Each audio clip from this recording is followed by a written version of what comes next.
Today, we get controversial. We are determining the greatest clubs of all time. Welcome back to another episode of Pick 10. Today, I'm rejoined by Nate, the Foot Accountant, and we are talking about something that's not FIFA or not FC. Just a beautiful game. I'm excited to rank these clubs today and get into the opinions and the ranks of who we think is the biggest club of all time.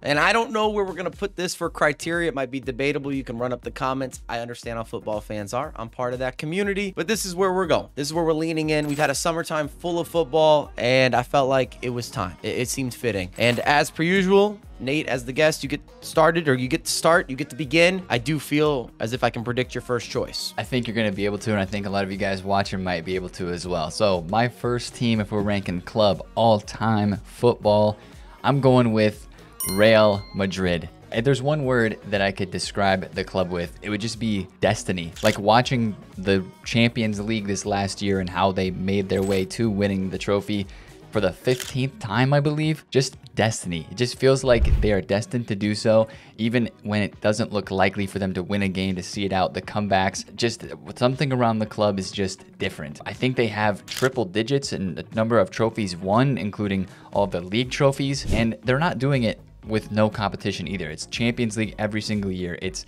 in La Liga, which is one of the top leagues in the world. They've got all the competition and they still come out on top with the history of the players.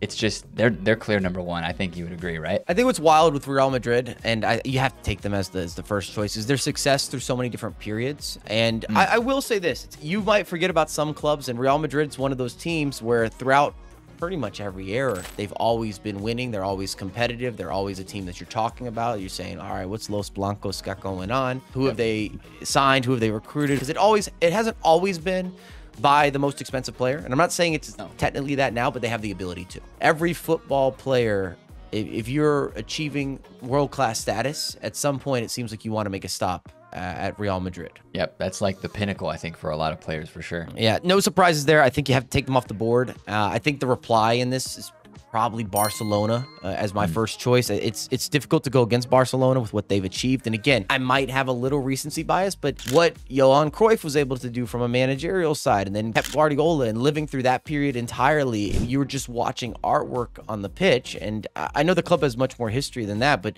so many titles were won between those two managers. And the way that they dominated Xavi and Iniesta and Sergio Busquets, and it's a lot of times the defenders, I don't feel like get maybe the credit when you look at like Puyol and the effort and just playing for the badge, especially with the Messi period as well. I mean, getting to watch the entirety of both Cristiano Ronaldo and Messi's career, I think is such a blessing if you're a fan of the sport. 100%. Okay, we've got Real Madrid, we've got Barcelona out of the way, and this is where I believe it's going to start getting a lot more debatable. Who is your next choice? In the name of consistency, with 11 years in a row winning their league, I gotta go with Bayern Munich. Also with a pretty powerful Champions League resume, and I think for me that's part of the criteria, is a lot of success in the Champions League, because that's not just taking into account your nation and your league, it's Europe in total, and you're gonna get the biggest, best competition there. And I think the consistency in the Bundesliga, but also with the 6 Champions League titles, that's the word I keep coming back to, is just they're always there. Bar that Leverkusen run, they would have probably won another trophy yet again, and they're just the kings in Germany. So I think they got to be my second pick for the consistency. Yeah, I like that consistency, continuity, and we could be seeing a crossover era. Maybe I just like that as a fan, to see other teams coming up. We had, of course, the invincible year that you kind of mentioned from Bayer Leverkusen. I don't think they're going to be able to repeat something like that, but I would like to see more competition in the Bundesliga in general. Good choice. I think a safe choice. I think hard to deny them, and it takes me to an interesting position of where I'd like to go next. This is going to be maybe a little bit of a crazy second choice, but AC Milan was so special for me as a fan. I started off with my football career watching the Serie A. So what a time to get involved. Again, late 90s coming into the early 2000s. I got to see Paolo Maldini. I got to see some of the teams that they put together, and I'd have to look at the numbers on this, but I think more than half the wins or trophy wins that AC Milan has are throughout that era, which is pretty impressive, including, I believe it was 5 Champions Leagues. I think at the end of the day, Maldini was the man, and I don't think anyone would disagree. I mean, there's so many talented players that came through. Oh my goodness. If we reviewed like some of their squads, you're talking starting 11, you'd have 8, 9 icons to the game. I have a bias, and it's my list, so the bias is kicking in. I think I would agree with you in that sentiment as well, with putting AC Milan above Juve. I mean, the Champions League titles, I'm rating those very heavy, and even just the names, like you mentioned, like Hullet, Desai, Rijkaard. We didn't even name those guys. All right, I'm gonna take mine to another league. We're gonna go to England, first English team, first Premier League team. Interesting. I'm gonna go for Manchester United next, just because of the history, the success in the Premier League, and personally, it's not something that I witnessed, right? You just spoke to your personal testimony of watching AC Milan. Watching Manchester United, I think the glory days, right? And a lot of people would probably agree, especially United fans, is not right now, right? It was previous to this. Sir Alex, baby. Yep, exactly. Sir Alex Ferguson with, Rooney, Giggs, Roy Keane, David Beckham, the early Ronaldo days. Like, they were just a force then. 3 Champions League titles, 11 FA Cups, and 20 Premier League titles to their name. A fan base that I don't know if there's one more passionate and loyal, to be honest. You know what I mean? I think that's part of it for them as well. So they're definitely up there and they're deserving of all of that. I hope to see it come around a little bit more for the lifespan of the club. They're definitely got to be in this top 5. Interesting with United, because if you cut out the Sir Alex streak or that period or that era, they would have been good. Like a solid club, but I don't think we would have had him in this conversation. And I just think of some of the moments too. Like, I'll never forget the Wayne Rooney bicycle kick. I think we've all watched the Eric Cantona sort of like long range chip shot that's been on repeat for I don't know how many years. But to your point, United's really been struggling. I don't think they found the right manager after Sir Alex. I mean, hard shoes to fill. I mean, they've tried quite a few different managers. If you're going that direction, I hate doing this because I'm an Everton guy and you can see everything behind me, but it's kind of the opposite case where I would say the last 20 or 25 years, Liverpool hasn't been nearly as good, if anything, throughout their history. But prior to that, you'd have to go as Liverpool, hands down, history to results to... If you're looking at the best team, I hate saying all this. It's hurting me inside to talk about it. I'll match your Man United with Liverpool. I'm not giving a bunch of context here because I prefer not to. Those are going to be your 1-2 punch. I totally agree with that. I think Liverpool, for me, was right there with United. It was going to be one or the other. 6 Champions League titles for them, so that's a big thing. And you mentioned kind of transition periods. They're in a transition period as well, right? Klopp leaving. That's kind of been their mainstay for, I don't know how many years he was there, but so really interested to see how it works out for them in the next couple of years with slotting in at that managerial spot. Klopp was 8-9 years, something in that range. One or the other. What's 8 or 9? Or the comments are going to say, Mike, it's 10 or 7. Who knows? But it's in that realm. I think he's just such a likable manager. As much as I don't like Liverpool, who wouldn't want to have drinks or hang out with Jurgen Klopp? I think Jurgen Klopp has, he's not an owner, but he had that same type of connection to the team and to the fans. No, I totally agree with you on that one.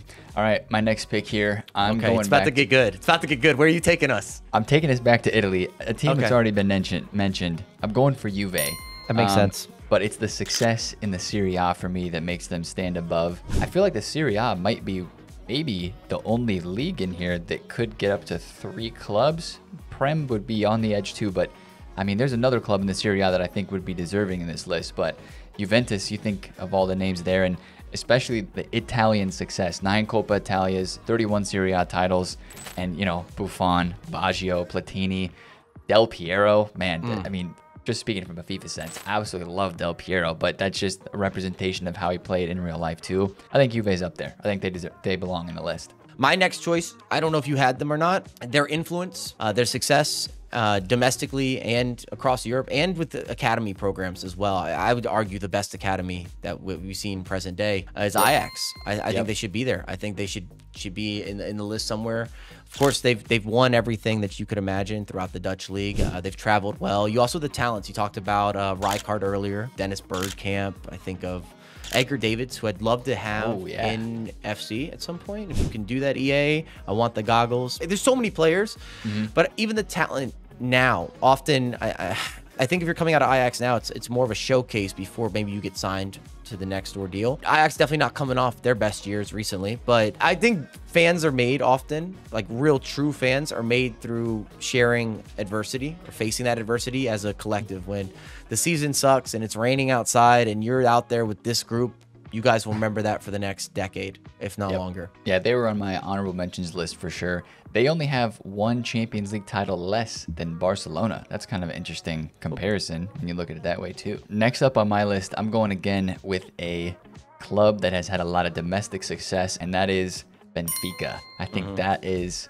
a club that needs to be recognized in this list. Sure, not near the top of a Barcelona or a Real Madrid, but I think they belong in the list for, like, just kind of like Bayern Munich, the consistency. Like, they're always up there. And I'm sure you've got Porto and you have a couple other teams in the Portuguese league, and you may argue Portuguese league is not one of the top 5, so why are they in this list? But it's the consistency. And even like Ajax, there's been so many players that have come from Benfica that move on to the quote-unquote bigger clubs and perform at the next level, like even a breeding ground for more talent. I'm not mad at that choice. It also kind of could lead me into an easy counter choice. I actually had Porto in front of Benfica for me, but I mean, they're kind of hand in hand. I mean, maybe you don't want to say that to to the Portuguese, but as you said, so much talent comes through both of those programs in terms of Portuguese players that are not only seen on the national level, but of course going to all sorts of different clubs. We're talking Porto as well. It comes to mind with like Pepe, who's still playing. Unbelievable. Like, this guy is ages. I thought he looked great in the Euros, on a side note. For many fans that aren't Portuguese, you always think of the Jose Mourinho era. I just threw a pen while talking about Jose Mourinho. We actually covered that on the Football Records, second channel that deals with football storytelling. And then he's one of the most, if not, and I wasn't going to say prolific, but polarizing managers. That's a word for sure. I dropped everything, so I had to grab the notepad. Yeah, I'm throwing stuff around. Who'd you have sitting for the third choice in the Serie A? Were you going to go for Inter? Yeah, I thought about Inter, but kind of that last spot was between Benfica, Inter, and then, like you said, either probably Rangers. I think Rangers have more trophies than Celtic, but they're like hand in hand, both of those clubs. It's a weird measuring point because at some point you could also talk about, well, what's the influence of even a Boca Juniors or a River Plate and that type of success? But because they're not integrated into the European system, it's difficult. I think it's a good place to wrap up. I'd love to hear your opinions. I hope we didn't leave off anything major. I feel like our list is certifiable. I think it's respectable. Maybe some of the placements is where there's more or less debate. If you don't already follow Nate, I will link everything down below. Both of us have been uploading a bunch of FIFA content or FC content over the years, but I'd like to do a little more crossover into some football, probably do some predictions this year, and I felt like this was a fun one over the summer to try it out. Absolutely. It's a blast being on. Yeah, I appreciate you, and as always, we have a lot more content coming out ASAP.